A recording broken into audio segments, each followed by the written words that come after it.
Twanyamfikiza Beatrice navutse 89 kugira ngo bize guca byaje nkamara nk'ukuri ko n'ubundi yaje noneho ingingo zirahinamirana.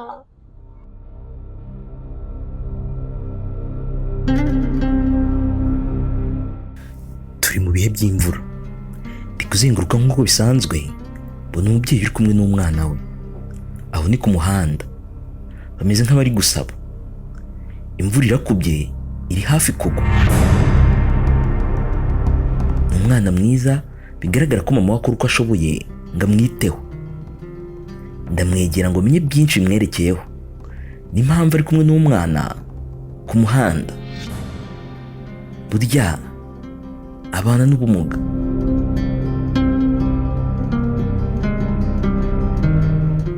Twaraganiriye numva impuhwe ziraje. Nababwira nuko bamfashiriza abana kwiga nanjye ubwanjye bakamfasha. Wenda reba nk'ubu ngubu imvura iri kunyagira kandi ndwaye na malariya, ubwo nandi kugira ngo nyine ndebe uko tubaho nta kintu cyane kiri mu rugo.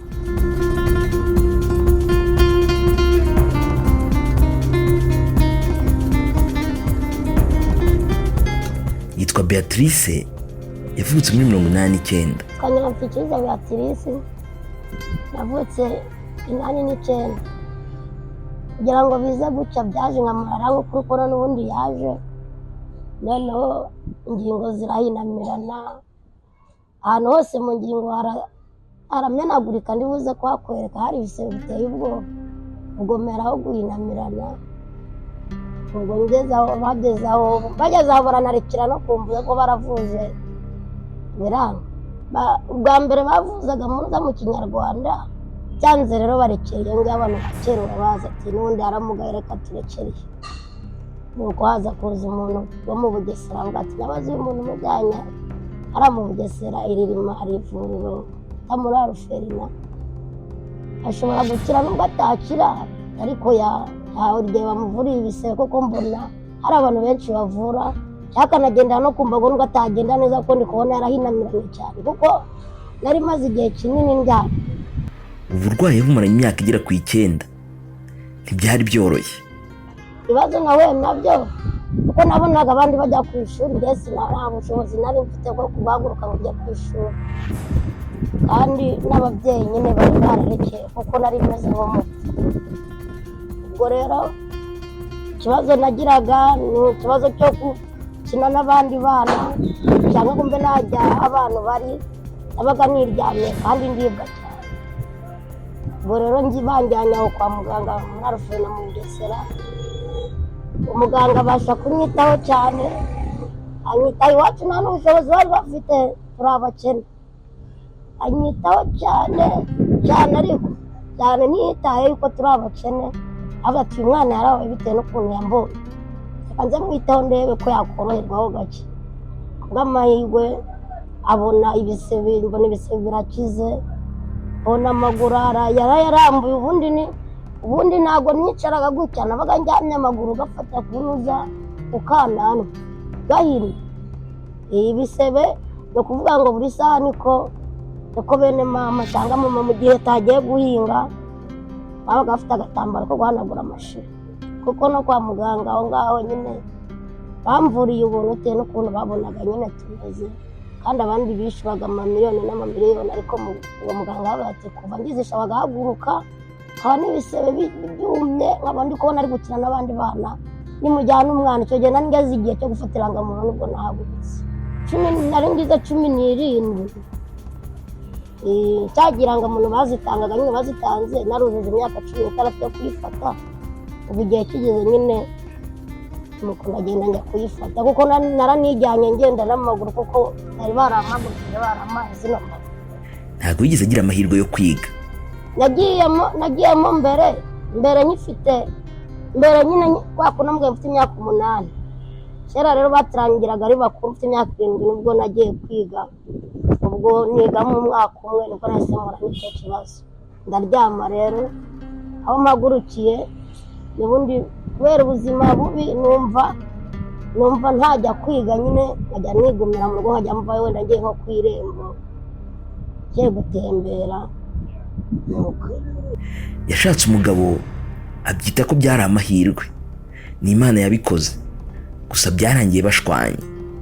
Yewe ukuntu nashatse ni nk'Imana yabikoze nyine, kwa kundi Imana ikora ibintu. Ye kubona mbona yari akiri n'umusore, ntabwo ari umugabo. Araza nyine arankunda, ndetse ndayambira yintereye iwacu. Ageze abonye ukuntu iwacu twari abakene nabo bakennye, aravuga ati reka tujye gukodesha, umuntu atwitare jya bashaka utuntu hano ntabona wenda baguha. Turagenda tujya gukodesha, tugezeyo turabana. Abo bana bose twababyaye turi mu ntuza mu ikode.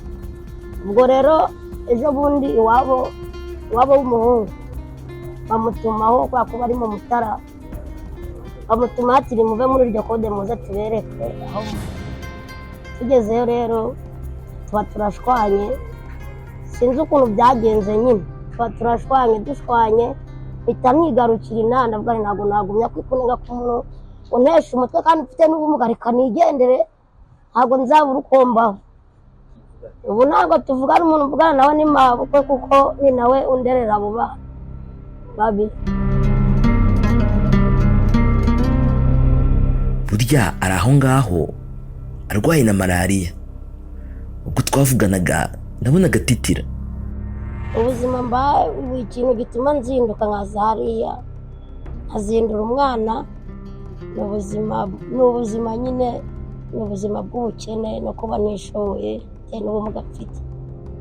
Rero ndazindukaga nkazindura umwana, nkaza tukajya kwicara hariya nkareba ko abagira neza bangirira neza, nkabona ikidutunganya n'umwana, nkabasha kubona n'amafaranga yo gukodesha inzu, kubera ko nagiye mu iciriritse yo mu cyaro, ni akazu k'agashamburete tubamo, nta n'umuriro ubamo.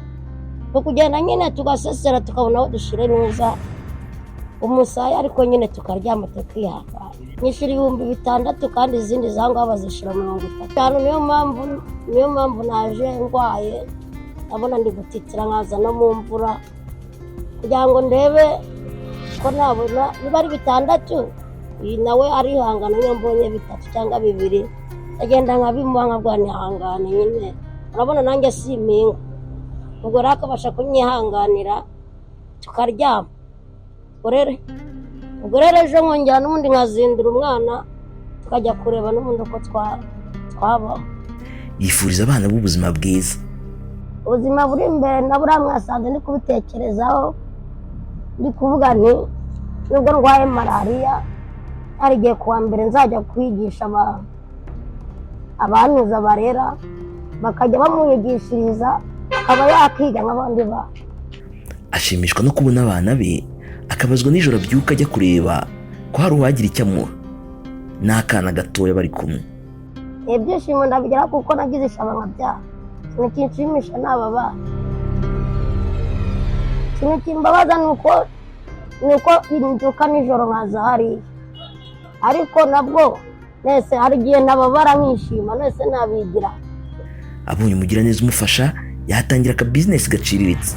Ikintu nababwira ni uko bamfashiriza abana kwiga, nanjye ubwanjye bakamfasha. Wenda reba nk'ubu ngubu imvura iri kunyagira kandi ndwaye na malariya. Ubwo nandi kugira ngo nyine ndebe uko tubaho nta kintu cyari kiri mu rugo. N'abanjye mfite abana 3,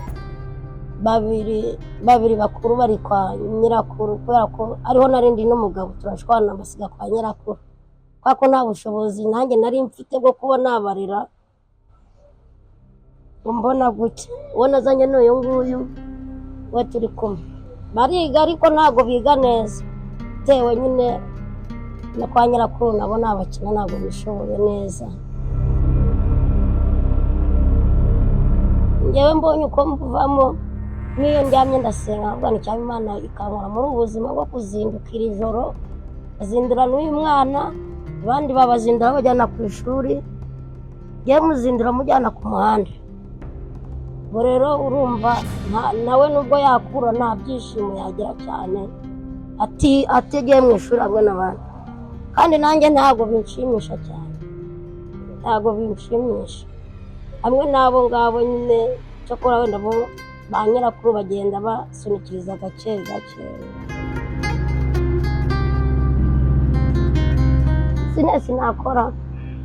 Bizinesi nakora ni uko wenda nabona nk'akabutike nkajya nohereza nk'abantu abanyonzi barateye sindagira nkagenda nkaba narangura, cyangwa no muri iki gihe abacuruzi ajya ufite inomero ye ukamwohereza umuntu ati ibi bintu akabinzana, noneho ngashyira nk'ariya aba nabasha gukuraho isabune n'umunyu n'utwo kurya. Next Hope TV yamuhaye ukuboko, nawe nimuhuru uzamuha ukuboko uzawufashije abana kwishima. Kora subscribe.